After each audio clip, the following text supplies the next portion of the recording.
Bueno, vamos a entrar, como dice la laica, en tierra derecha inmediatamente. Estamos a un año de la pandemia, Jorge. ¿Cuál es la realidad hoy de las y los trabajadores chilenos, pero particularmente la realidad de las trabajadoras y trabajadores de la región, por ejemplo? ¿Y qué porcentaje ocupan los trabajos y los trabajadores informales que, de alguna manera, pudiera suponer uno, son los destinatarios de estas ayudas, ¿no? Como el retiro del 10% y los bonos que ha ido entregando el gobierno? ¿Cuál es la mirada con eso, Jorge? La población activa, estamos hablando que son aproximadamente 400.000 habitantes de los 800.000 que tenemos en la región de la Araucanía. Cuando nosotros hoy día hablamos de las necesidades que tiene la región de la Araucanía es una de las regiones más ricas de Chile. El problema es, estimado Patricio, que la concentración de la riqueza está en muy pocas manos. De cordillera a mar, de norte a sur, tenemos inmensa riqueza. Hoy día, cuando el gobierno nos está hablando que tiene una cantidad enorme de entrega de beneficios que se transforman en el IFE, el bono de clase media, ninguna de esas cosas le están llegando, porque primero que nada debemos reconocer que aquí la crisis partió en septiembre del año 2019, donde habían 1.500 empresas que habían creado, no sé si recuerdo, Pellanza, la Azucarera Nacional, Carosi. Bueno, desde ahí partió. Luego viene el estallido social y aparece el virus, ¿cierto? Creando, de esta crisis sanitaria se transformó en una crisis social, política y económica. El problema fue que el Estado no quiso sentarse con los actores que son los que generan trabajo y riqueza en el país. Ellos solo se dedicaron, ¿cierto?, a ver las cosas desde el aparato del gobierno, pero le faltó el actor principal, ¿cierto?, que eran los que generan el 80% del empleo, las pymes, las que están muriendo la mayor parte de ellas, y por otra parte son los que generan la riqueza, que son los trabajadores. La CUT, y a lo largo de todo Chile le propusimos un salario de emergencia que durara 6 meses, que rodeara o bordeara los 500.000 pesos, para que en ese intertanto, como teníamos tanta gente que estaba sacudida, ¿cierto?, por el virus, por tener que quedarse en casa y por el estallido social, no iban a tener ingresos, pues tuvieran la oportunidad de quedarse en casa y no seguir propagando la infección. Ahora usted me dice que el presidente recurrió al Tribunal Constitucional. Debo recordarle que el 80% de los chilenos y un poquito más dijo que quiere cambiar esta constitución porque es mala, porque no les representa. Y el presidente, en uno de sus argumentos para no entregar el 10% que es de los trabajadores, dice que él respeta la ley, que respeta la constitución. Entonces no nos vamos a entender nunca así. Y por otro lado, salen las caras visibles, porque aquí, seamos realistas, hay un señor de apellido Sutil, ¿cierto?, un sinvergüenza que negoció frambuesa con los chinos.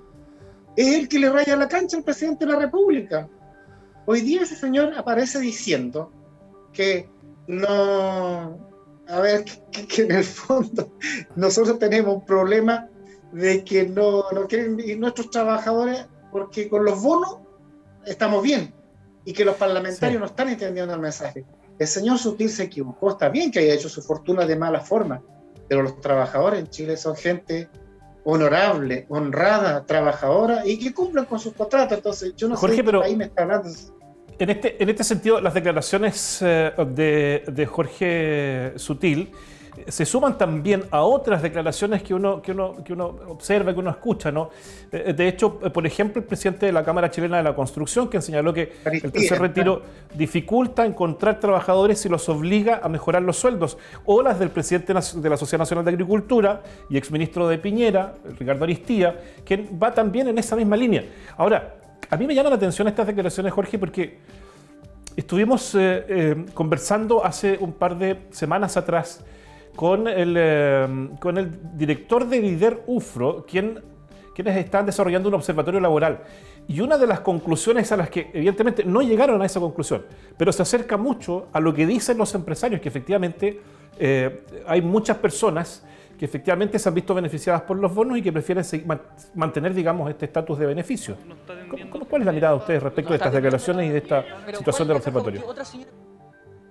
Bueno, yo soy socio, entre comillas, soy fundador del Observatorio Laboral. Nosotros estamos ahí, participamos de él en la UFRO. Evidentemente no estamos de acuerdo en lo que manifiesta ni él ni en lo que manifiesta el empresariado. Es verdad que se han otorgado una cantidad de bonos, pero a quienes llegan definitivamente es a aquel quintil que está más necesitado, aquellos que hoy día prácticamente no tienen de dónde sacar plata, porque clase media que en Chile no existe. Entonces, cuando nos están planteando de que la gente, porque está recibiendo bonos, no quiere ir a trabajar, es que no han entendido nada, no tienen ningún sentido de humanidad. ¿Cómo le están pidiendo a una persona que gana 40.000 pesos del IFE o 60 del IFE, se va a querer quedarse en la casa para morirse de hambre junto a su familia porque no quiere ir a trabajar porque el Estado le está dando un bono? ¿En qué clase de cabeza entra eso? Si están ahí, no es porque lo quieran, es porque el miedo, porque el sentido común no les permite darse el lujo de trasladarse de donde viven, lejos él, allá en la población, en la periferia, a trabajar al otro lado de Temuco, y no tiene los medios, no tiene plata. ¿Cómo lo hace? Entonces, de pobre están pasando a ser miserables. La clase media que existía, entre comillas, hoy es pobre, porque ganaban como vendedores comisionistas, como empleados de la AFP, de la aseguradora, un sueldo fantástico que les permitía tener un buen bienestar. Pero desde el estallido hasta el día de hoy, se perdieron esos empleos y esa gente no tiene dónde sacar plata, no hay ingresos, no son vendedores comisionistas, ellos pasaron a ser pobres por el nivel de ingresos que tienen. Y el nivel de vida que llevaban se vio disminuido en un 90%. ¿Me va a decir el señor que se van a conformar con 80.000 pesos y no quieren salir a trabajar? Pero Jorge, a propósito del retiro, ¿no? Hoy pasó a Comisión de Constitución de la Cámara, el proyecto del retiro del 10% fue aprobado, evidentemente, y ahora pasa a la sala. Pero en la discusión de la comisión, fíjense, los senadores que defienden la presentación ante el Tribunal Constitucional y entonces rechazaron este proyecto, señalaron, fíjense, dos senadores que, para argumentarse la iniciativa, que el 62% de los dineros que se ha retirado en las entregas anteriores han estado destinados al ahorro, y señalaron que tomar los dineros de la Seguridad Social es un sinsentido. Es decir, algunos opinan que estamos hipotecando o derechamente perjudicando las futuras pensiones. ¿Cuál es su mirada con eso, Jorge? Primero que nada, a ver, la encuesta de empleo en la región de la Araucanía dice que ya un 7%. Todos sabemos que eso es una mentira. Yo voy a respetar mucho el trabajo que hacen las personas que trabajan en el INE. No, nos quedamos sin micrófono, Jorge. Si pudiera reactivarlo, por favor, que no lo escucho. Ahí sí. Entró una llamada. El INE hace las encuestas telefónicas. Entonces no me va a decir a mí que nosotros estamos equivocados cuando vemos que para cobrar el seguro de cesantía tenemos enorme cantidad de personas esperando cobrar lo poco y nada que le quede al seguro de cesantía. Entonces, que se haya destinado al ahorro, en la población Lanín, en Santa Rosa, en Amanecer, en la Recabarren, no se dedicaron a eso. Es probable que algunos de ellos incluso hayan usado los pocos pesos que tenían para haber cambiado tal vez el autito. Pero no generalicemos, muy pocos de ellos se verán beneficiados con eso. O aquellos que reunían la cantidad de plata que podía sacar los 4 millones, estamos hablando de gente que ya va arriba de los 50 años. Entonces, no me vengan con tonteras. Yo insisto, respeto el INE, pero en esta vez se equivocaron. La encuesta, háganla en la población, háganla en la calle. ¿Por qué existen las ollas comunes? ¿Por qué estamos nosotros apoyando esa situación si fuera que se dedicaron a ahorrar? No, eso es para aquellos que teniendo 40 años tenían un muy buen sueldo, ¿cierto? Y tenían más de 50 millones acumulados. Pero si usted ve, ahí pregúntenle la estadística al INE, no cuadran. Los 800.000 habitantes de Temuco o los 400.000 que tienen ahorro, no cuadra, eso no es real. Jorge. Entonces estamos hablando de un mundo de fantasía. Lo que sí cuadra fue este informe entregado hace algunas semanas atrás que indica que los multimillonarios de Chile, que son alrededor de 4 o 5 familias en un año de pandemia, hicieron crecer sus ganancias en un 70%. Cuando hoy estamos hablando de que hay gente que le estamos dando 100.000 pesos de bono, de que hay gente que no alcanza esos bonos y que ha estado meses sin trabajo y que no tiene qué comer. ¿Cuál es la mirada de los trabajadores sobre este aumento en las ganancias de 70% de los más ricos de Chile? Bueno, esa más encima le voy a agregar otro dato más para que no es para acumular descontento, pero ¿usted sabe cuánto vendió esa ferretería Salida Sur y la que está un poquito más acá? ¿Cuánto nos dio? 400%.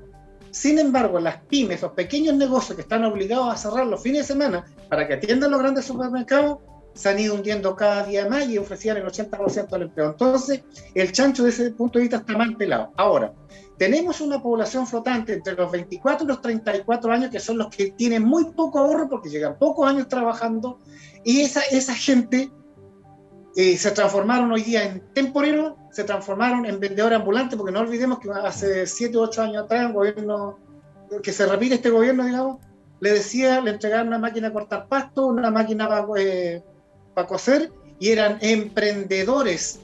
Esa gente no está cotizando en ninguna parte, entonces vivían y viven de sus propios ingresos. Esa gente tampoco está contabilizada hoy día. Entonces, la vergüenza de estas grandes familias, digamos, de las pocas familias dueñas de las grandes riquezas, nos vienen a decir a nosotros que no quieren darnos nuestro 10% para poder subsistir. Si finalmente la crisis la han pagado los trabajadores con su ahorro de su trabajo, en seguro de cesantía, y finalmente han ocupado la plata que viene de las AFP, aquellos que no cuadran, ¿cierto?, que no son tan pobres como para merecer ayuda del Estado. Entonces yo creo que aquí lo que pedíamos nosotros era un sueldo de 500.000 pesos, por lo menos unos 4 meses, para que no tuvieran que ir al trabajo porque siempre tienen que desplazarse más allá con el peligro de enfermarse, congelar los precios. Imagínense cuánto ha subido el gas. Usted no compra lo mismo que compraba hace 8 meses atrás en el supermercado con la misma plata. Y finalmente el impuesto a los súper ricos. Oiga, la amenaza que hicieron, si ustedes me piden a mí que yo pague impuestos, me voy del país. Pues si nunca han dado nada, al contrario. 3 divisiones tiene la ayuda que ha dado el Estado. La primera, bono a los más pobres. A los de clase media, entre comillas, que son pocos, endeúdate con préstamos. Y finalmente a las grandes empresas, que son estos súper ricos que ganaron, hicieron que hacer su riqueza en el 70%, le han dado perdonazo. Ese es el tipo de gestión del gobierno que se transformó en desprecio, indolencia y en defensa y perdonazo solo de la élite. Y ahí está el problema. Han creado con la enfermedad descontento y enojo, que hoy ya finalmente no se puede detener. Ayer empezaron las primeras manifestaciones y sí, finalmente a propósito de eso, Jorge, quiero hacerle la última pregunta a propósito de lo que usted está empezando a plantear como idea. Bueno, Eugenio Carinao nos dice a través de Facebook: Chile, país donde los ricos deciden si los pobres tienen derecho o no a ocupar su dinero. Bueno, tal como usted lo comentaba, anoche hubo cacerolazos en distintos puntos del país. Hoy hubo paralización de la Unión Portuaria. Hay inquietud, por otro lado, en el mundo de la minería, un gremio un sindicato que no es menor, y la CUT está llamando una huelga general pacífica para el 30 de abril. Entonces, esta acción del gobierno de recurrir al Tribunal Constitucional y la eventual decisión del Tribunal Constitucional en contra del retiro, ¿nos pone efectivamente, Jorge, en las puertas de un estallido social 2.0? Es que yo creo que ya... aquí siendo bien realista, esto no tiene vuelta. Una cosa que se viene hablando, conversando, pidiendo, solicitando, luego pasa al Parlamento y le dan el portazo al análisis. Lo que se está diciendo, o se dijo, con las elecciones de aceptación o rechazo, era que no queríamos esta Constitución. Y el argumento mayor que tiene el Tribunal Constitucional es respetar la Constitución. O sea, es un contrasentido que nos está diciendo a nosotros finalmente que las élites permiten, ¿cierto?, que siga funcionando este tribunal, que nadie lo quiere. ¿Para qué? Para proteger, como decía la señora el presidente, sus beneficios, ¿cómo se llama? Sus privilegios. Pero para eso. Entonces, aquí, lamentablemente, empezaron los gremios. Primero, las personas que están necesitan ayuda, han obligado a los gremios, ¿cierto?, a marchar y a tener que salir a la calle. Desde hoy en adelante las cosas no se van a detener a menos que haya grandes cambios o que se escuche el clamor de nuestro pueblo que sufre. Si ese es el problema, no han escuchado cómo sufre la gente. Es vergonzoso. Miren lo que estamos viendo ahí en las imágenes, por ejemplo, cómo tenemos que estar en fila para recibir una migaja, una limosna. En todo lo que hacemos nosotros los chilenos pagamos impuestos y el Estado no nos da nada. Todo lo tenemos que comprar, todo lo tenemos que pagar. Imagínense, ¿es de primera necesidad un peaje? Sin embargo, no nos podemos mover. Menos mal que no podemos movernos, pero si pudiéramos movernos, siguen cobrándonos el peaje. Jorge, el impuesto a la gasolina que era para las carreteras, nos siguen del cobrando. 85. ¿Por qué? Porque eso pertenece a la élite. ¿Ah? Eso no se toca. Pero y además que el impuesto específico lo pagamos los ciudadanos como usted o como yo, y las grandes empresas, por ejemplo la minería o las líneas aéreas, no pagan impuesto específico. Jorge Silva, presidente regional de la CUT, lamentablemente se nos acabó el tiempo para seguir conversando, pero agradezco sentidamente el aceptar el llamado de Ufrovisión para conversar sobre este interesante tema, y vamos a estar contactándolo más tarde, seguramente en un par de semanas más, una vez que tengamos efectivamente la decisión del Tribunal Constitucional. Muchas gracias, Jorge, un abrazo, buena tarde. 30 a la calle, muchas gracias a usted.